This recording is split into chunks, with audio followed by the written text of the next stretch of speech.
பயங்கரமா புண்ணு வந்து சீர ரத்த வழியை கொண்டிருக்கான். அவன் மேல பயங்கரமா நாத்தடிக்கும். ஏன்னா அவன் ஒரு குஷ்டரோகி. அவனை பயங்கரமா வேதனைப்படுத்துவாங்க.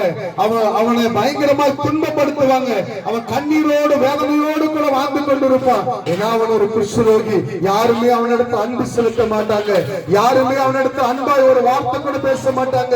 ஏன்னா அவன் ஒரு குஷ்டரோகி. அவன் சரீரம் முழுவதும் பயங்கரமாய் சீர எல்லாராலும் புறக்கணிக்கப்பட்டவன், எல்லாராலும் கைவிடப்பட்டவன், வேதனையோடு வாழ்ந்து கொண்டிருக்கிறான். ஐயோ, யாராவது என்னிடத்தில் அன்பாய் ஒரு வார்த்தை பேசுங்களேன், யாராவது என்னிடத்தில் அன்பாய் ஒரு புடி சோறு கொடுங்களேன்னு வேதனையோடு வாழ்ந்து கொண்டிருக்கிறான். அவனும் மனுஷன் தானே, அவனுக்கு இருதயம் இருக்குது அல்லவா?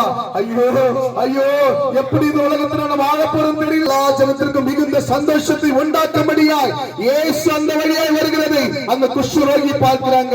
மனுஷனால் கைவிடப்பட்டவன், மனுஷனால் அவமானப்படுத்தப்பட்டவன், மனுஷனால் நிந்திக்கப்பட்டவன் இயேசுவினிடத்தில் போனா நமக்கு சுகம் கிடைக்குமே என்று அந்த குஷ்டரோகி இயேசுவின் பாதத்தில் வந்து, இயேசுவே உமக்கு சித்தமானால் என்னை சுத்தமாக்கி என்று கேட்கிறார். மனமுருகிற தெய்வம் அல்லவா?